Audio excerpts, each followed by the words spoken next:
स्मितमुखीमापीनवक्षोरुहाम्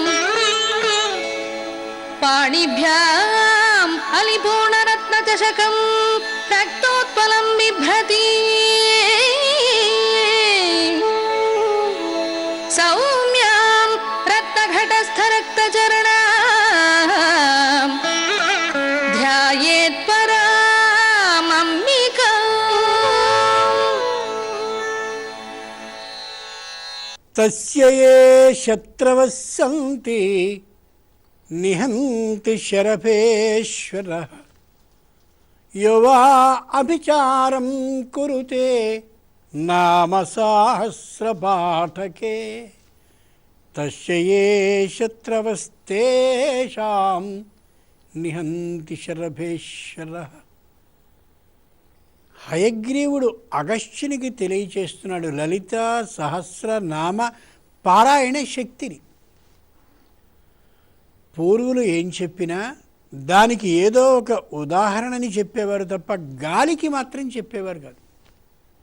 జరిగినటువంటి అనుభవాలని దృష్టిలో ఉంచుకుని ఆ అనుభవాలన్నింటినీ ఒక మూసగా పెట్టి దాని ద్వారా యథార్థంగా అర్థమయ్యే విషయాన్ని అందచేసేవారు.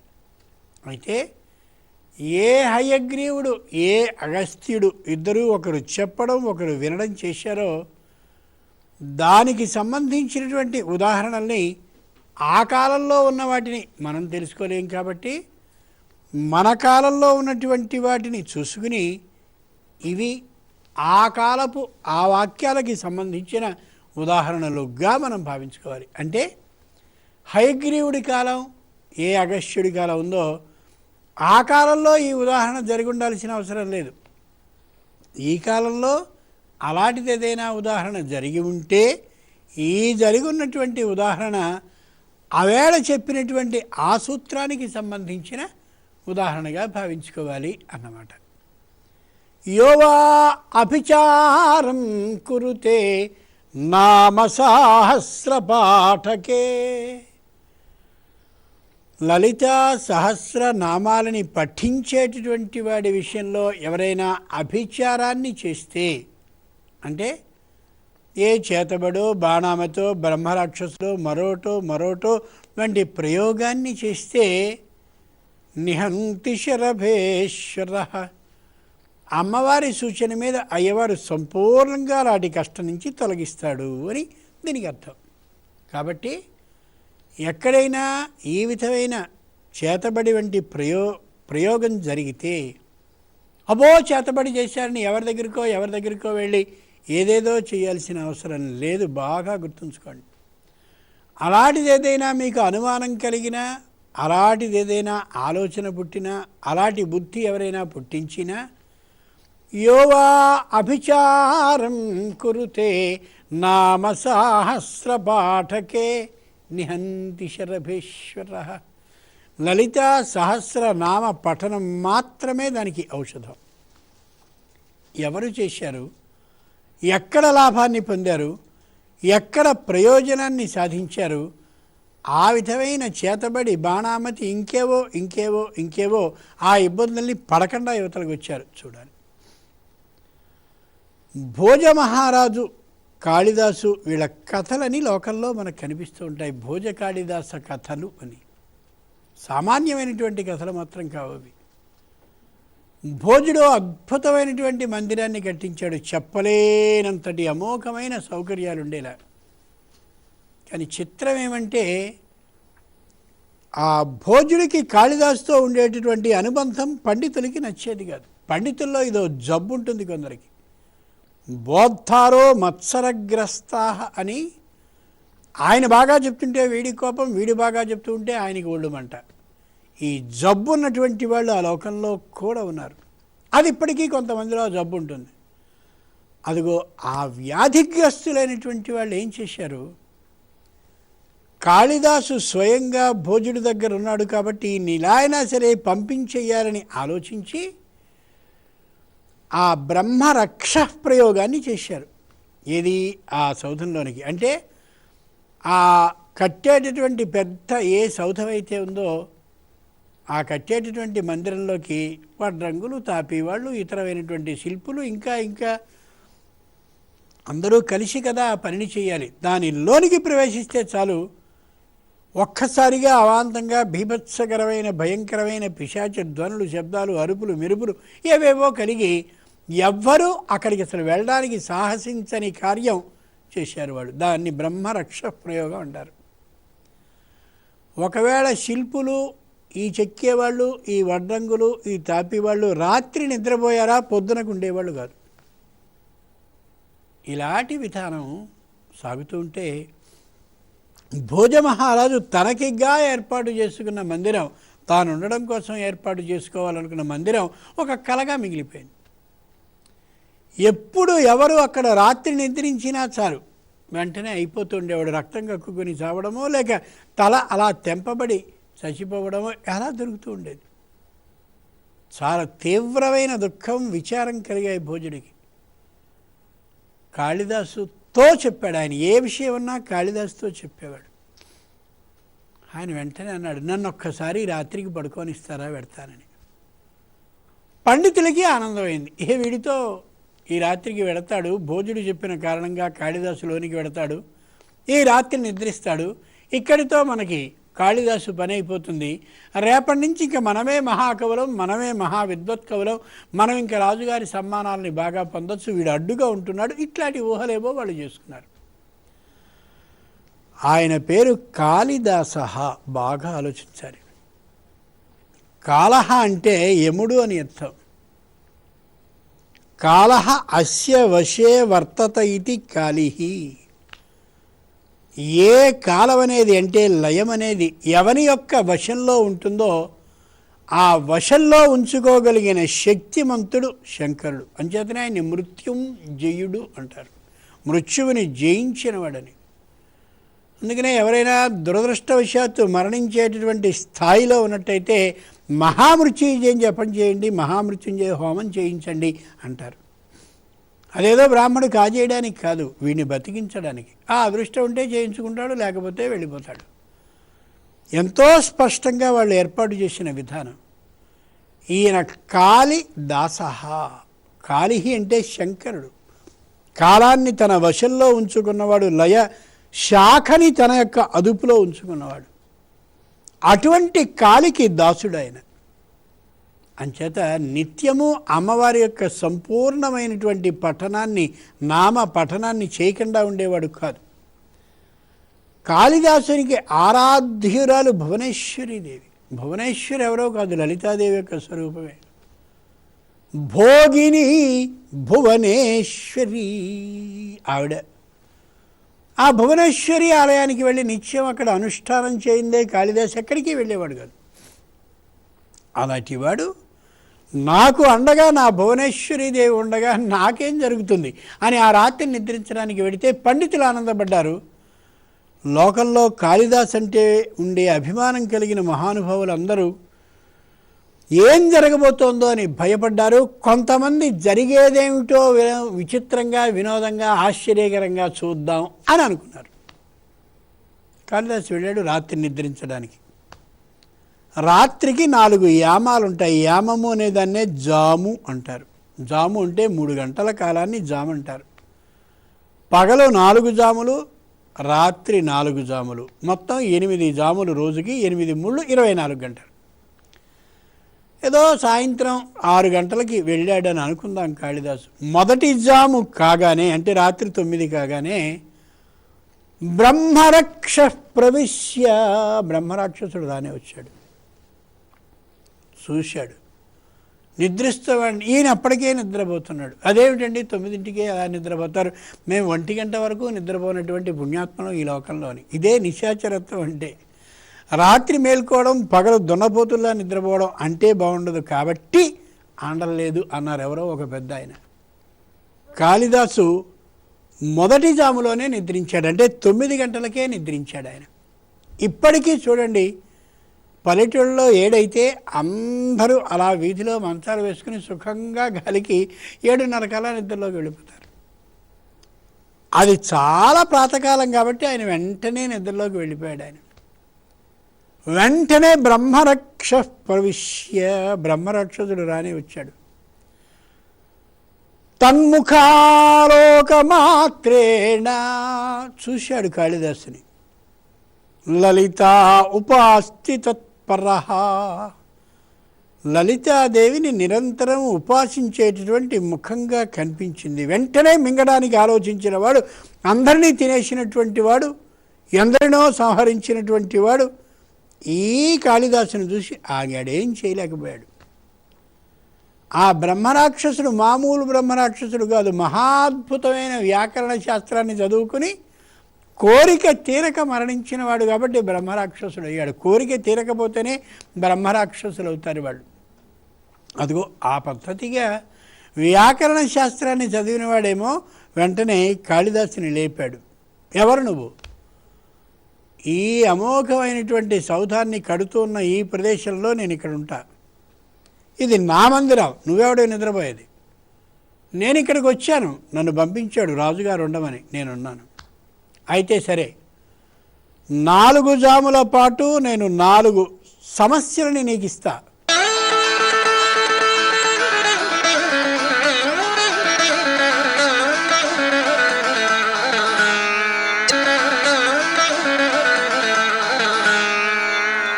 దాన్ని సరైన విధంగా వ్యాకరణ శాస్త్రానికి అనుగుణంగా పూజించావా, పూరిస్తే నిన్ను బతికింపజేస్తా, లేకపోతే తినేసి చంపేస్తా.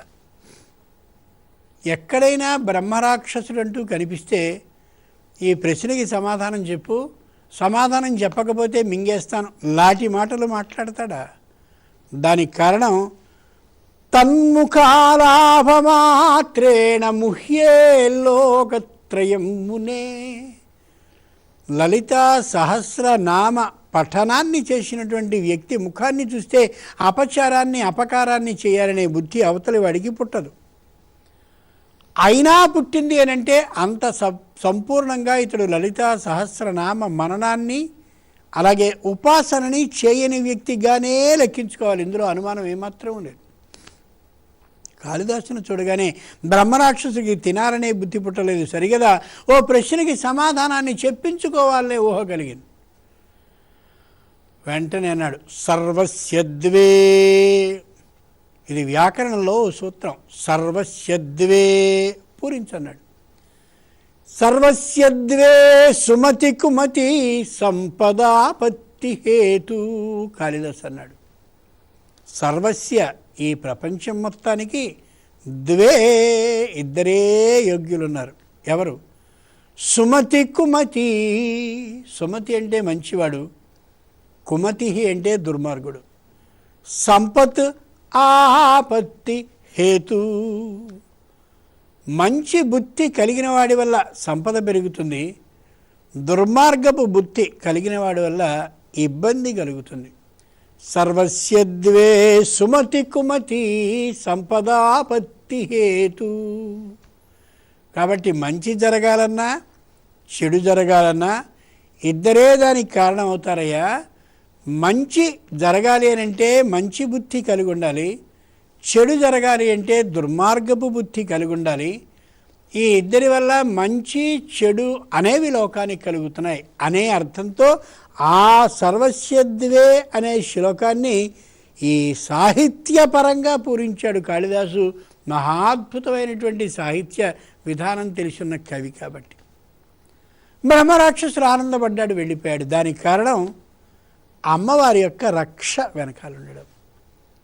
ఆ ముఖం చూడగానే లలితా సహస్రనామ పఠనాన్ని నిరంతరం చేస్తూ భువనేశ్వరి ఆరాధన చేసేవాడు కావడంతో ఏం చేయలేక వెళ్ళిపోయాడు. మళ్ళీ కాళిదాసు నిద్రపోయాడు. మళ్ళీ 2వ జాముకి సరిగ్గా అంటే 12 గంటలకి మళ్ళీ తిరిగి వచ్చాడు. మళ్ళీ నిద్రపోయేవాడిని లేపాడు కాళిదాసు. తన్ముఖాలాభమాత్రేణ ముహ్యే లోకత్రయం మునే. అప్పుడైనా సరే కాళిదాసు ముఖాన్ని చూసి పోనీ ఏమైనా మలానం వాడినట్టుగా ఉందా అని ఆలోచిస్తే అప్పుడు కూడా ఇంకా ఆ అమోఘమైనటువంటి లలిత ముఖం అతని యొక్క ముఖంలో గోచరిస్తూ ఉంటే అబ్బో ఇతన్ని చంపడానికి వీల్లేదు అని వెనక్కడుగు వేసి మొదటి జాములో ఒక సంస్కృత సూత్రాన్ని ఇస్తే పూర్తి చేశావు, ఇప్పుడు ఇంకో సూత్రం మొదలిస్తాను పూర్తి చేయన్నాడు. ఈ వృద్ధో యోనా తల్లక్షణశ్చేదేవ విశేష అని సంస్కృతంలో వ్యాకరణంలో సూత్రం. ఆ సూత్రంలోని మొదటి ఆ 2 పదాలని తీసి వృద్ధో యోనా అని ఇచ్చాడు. పూరించమంటారా కాళిదాసు? వెంటనే మహానుభావుడికి అద్భుతమైన అమ్మవారి యొక్క ఆ ప్రవాహ శక్తి బుద్ధిలో ఉంది కాబట్టి, అనుగ్రహం ఉంది కాబట్టి పూరించు అన్నాడు బ్రహ్మరాక్షసుడు. వృద్ధోయూనా సహ పరిచయాత్ త్యజ్యతే కామినీభి. ఏ వృద్ధుడైనా సరే యూనా సహ పరిచయాత్, యూనా సహ పరిచయాత్, యువకుడితో కలిసి కానీ ఏ వృద్ధుడైనా తిరుగుతూ ఉంటే త్యజ్యతే కామినీభి, ఖచ్చితంగా వాడిని అందరూ దూరంగా ఉంచుతారు. లోకంలో ఎవరైనా వృద్ధులు కానీ ఉన్నట్టయితే వెళ్ళి 4 మాటలు మాట్లాడి ఆయన పెద్దవాడిని నమస్కారాన్ని చేసి మంచి చెడు విషయాల్లో ఆయన నుంచి తెలుసుకోవడానికి ప్రయత్నిస్తారు. ఏ వృద్ధుడికైతే యువకులతో మాత్రమే పరిచయం ఉంటుందో, యువకుల మధ్యనే తిరుగుతూ ఉంటాడో, ఆ యువ సమూహంతో బాగా సత్సంబంధాలు కలిగి ఉంటాడో అలాంటి వృద్ధుడి దగ్గరికి ఎవ్వరూ రారు. ఎందుకంటే ఏ విధమైన నింద తమ మీద పడిపోతుందో అని ఆ వృద్ధుడిని కూడా యువకుడిగానే లెక్కవేసి ఆ వైపుకి అసలు పోరు అని పూర్తి చేశాడు. చాలా సంతోషపడ్డ బ్రహ్మరాక్షసుడు తన్ముఖాలాభమాత్రేణ, ఆ ముఖంలో ఆ లలిత ముఖం యొక్క దర్శనాన్ని చేసి మళ్ళీ 2వ జాములో మళ్ళీ వెళ్ళిపోయాడు. యువా అభిచారం కురుతే, బ్రహ్మరక్ష ప్రయోగం అంటే బ్రహ్మరాక్షసుణ్ణి ప్రయోగించారు ఇతర పండితులు అందరూ కూడా మంత్రశక్తితో. ఆ మంత్రశక్తితో ప్రయోగింపబడ్డ బ్రహ్మరాక్షసుణ్ణి 2వ పర్యాయం కూడా ఎదుర్కొని ఏ విధమైన ఇబ్బంది లేకుండా కాళిదాసు మళ్ళీ నిద్రపోయాడు. 3వ జాము అంటే సరిగ్గా తెల్లవారుజాము 3 అయ్యేసరికి మళ్ళీ వచ్చాడు బ్రహ్మరాక్షసుడు. తన్ముఖాలాభమాత్రేణ, మళ్ళీ చూశాడు. ఇప్పుడైనా ముఖంలో ఏదైనా అమ్మవారి యొక్క ముఖం కనిపించకుండా ఉంటే మింగేద్దామని. కానీ లలిత జపాన్ని చేస్తున్నటువంటి శక్తి, లలిత అనుగ్రహం ఆ కాళిదాసు మీద ఉన్న కారణంగా భువనేశ్వరి మాతృ ప్రసాదం వల్ల కలిగినటువంటి మహానుభావుడు కాళిదాసు కాబట్టి ఆ అద్భుతమైనటువంటి ముఖంలో లలిత ఉపాసన శక్తి కనిపిస్తున్న కారణంగా ఏం చేయలేక బ్రహ్మరాక్షసుడు 3వ సమస్యనిస్తాను, వ్యాకరణం ప్రకారం చేస్తావా? తప్పక చేస్తా. 2 పూరించా, నీకు నచ్చాయన్నావు, 3వది అడుగు. ఏకో గోత్రే, ఇదో సంస్కృత సూత్రం, వ్యాకరణ సూత్రం. పూరిస్తా. ఏకో గోత్రే ప్రభవతి పుమాన్ యః కుటుంబం బిభర్తి. ఏకో గోత్రే, వంశంలో ఒక్కడే, ప్రభవతి పుమాన్, ఓ సమర్థుడైనటువంటి వ్యక్తి పుడతాడు. యః కుటుంబం బిభర్తి, కుటుంబాన్ని పోషిస్తాడు. అతని కుటుంబ బాధ్యతని అంతటినీ స్వీకరించేటటువంటి వ్యక్తిగా ఎవరైతే ఒక వంశంలో ఉంటాడో వాడు నిజమైనటువంటి యోగ్యుడైన పురుషుడు తప్ప ఊరికే సంఖ్య కోసమని అలా అంతమంది ఇంట్లో కూర్చుని భోజనాలు చేస్తే వాళ్ళు గొప్పవాళ్ళు కాదు అని చెప్పాడు. బ్రహ్మరాక్షసుడికి ఈ పూరణ బాగా నచ్చింది. ఏం తెలివితేటలుగా పూరిస్తున్నాడు రా.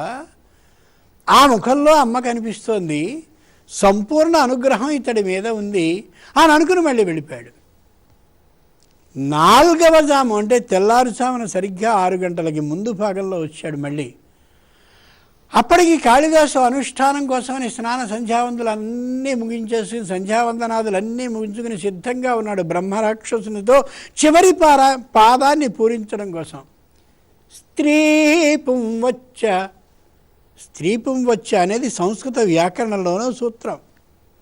వెంటనే నాడు స్త్రీపుంవచ్చ ప్రభవతి, ఏ స్త్రీ అయితే పుంవత్ పురుషుడిలా ప్రభవతి ఇంట్లో ఉంటుందో తద్ధిగేహం వినష్టం, ఏ స్త్రీ ఇంట్లో యజమానునిలా అహంకారంతో ఉంటుందో తద్దిగేహం వినష్టం, ఆ ఇల్లు నాశనం అయిపోతుంది. అంటే పురుషుడు చేయవలసిన పనుల్ని పురుషుడే చేయాలి, స్త్రీ చేయవలసిన పనులు స్త్రీయే చేయాలి. ఆ ఇంట్లో కానీ స్త్రీ యొక్క ఆధిపత్యం ఎక్కువై పురుషుని ఇలా ప్రవర్తించినట్టయితే ఆ ఇల్లు నష్టం అవుతుంది అని కాళిదాసు గుర్తు చేశాడు. వెంటనే బ్రహ్మరాక్షసుడు ఆనందపడి నీకేం వరం కావాలో కోరుకో అన్నాడు. మనవి చేస్తున్నాను. లలిత ముఖం స్పష్టంగా కనిపిస్తున్నటువంటి కాళిదాసుని చూసిన మరుక్షణంలో బ్రహ్మరాక్షసుడంతటి వాడికి చంపాలనేటటువంటి బుద్ధి పోయి, ఇంతకుముందు ఎందరో నిద్రిస్తే వాళ్ళందరినీ చంపేసి తినేసినటువంటి ఆలోచన అసలు బుద్ధిలోకే రాక వరం కోరుకో అనే స్థితికి వచ్చేసాడు బ్రహ్మరాక్షసుడు. అప్పుడు ఈయన అన్నాడు, ఏం లేదు, నా మీద గౌరవం ఉంటే ఈ సౌధాన్ని విడిచిపెట్టి భోజుడు ఏ సౌధాన్ని కట్టించినా దాని వైపుకే రాకుండా ఉండు, ఇంతకు మించి నేను కోరుకునేది లేదు అని. వెంటనే తథైవ, అలాగేనయ్యా వెళ్ళిపోతున్నాను. ఎందుకు ఈ మాటని మనవి చేయవలసి వచ్చిందంటే, లలితా శక్తి అనేటటువంటిది ఉపాసన ముఖంలో కానీ తెలిసినట్టయితే అపచారాన్ని అపకారాన్ని చేయడానికి ఎదుటివాడికి బుద్ధి పుట్టదు. అటువంటి శక్తి ఏ స్థాయికి వెళ్ళింది అంటే, బ్రహ్మ రాక్షస ప్రయోగం జరిగినా కూడా ఆ ప్రయోగం నుంచి దాటగలిగిన స్థాయి వచ్చింది అని.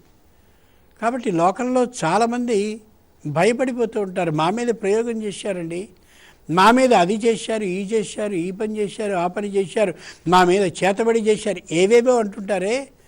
అన్నిటికీ దివ్య ఔషధం లలితా సహస్రనామమే. అది కాని మనం చేసుకున్నట్లయితే ఏ విధమైన కష్టము కలక్కపోవడంతో పాటు అక్కడ బ్రహ్మరాక్షసుడే వరాన్ని కోరుకో అన్నట్లుగా అవతలివాడు మన మీద ప్రయోగాన్నే చేసినట్టయితే ప్రయోగం తిప్పికొట్టబడ్డవే కాకుండా ప్రయోగించినటువంటి వ్యక్తికి ఆ కష్టం కలగడం కారణం కాకుండా అతడి కలగడంతో పాటు మనకి చేయబడ్డటువంటి ప్రయుక్తమైనటువంటి పిశాచమో మరొకటో మనకో సత్ప్రయోజనాన్ని చేకూరుస్తుంది. అమ్మ యొక్క పాదాలని కానీ నిరంతరం మనం సేవిస్తూ ఉన్నట్లయితే ఇది జీవించి ఉన్నటువంటి సాక్ష్యం. కాళిదాస మహాకవి యొక్క కథల్లో మనకు కనిపించేది అంతటి విశేషం ఉందనే యథార్థాన్ని ఒక వాక్యంలో చెప్పేస్తాడు హయగ్రీవుడు అగస్త్యునికి.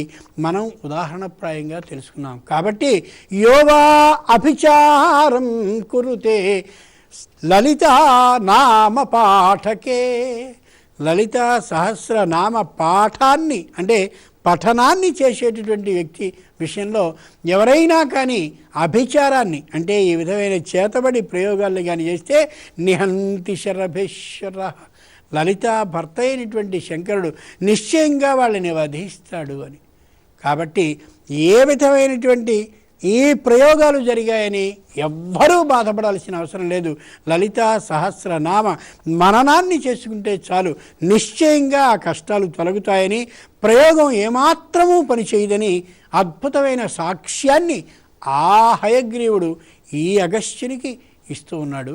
స్వస్తి శ్రీమాత్రే నమః.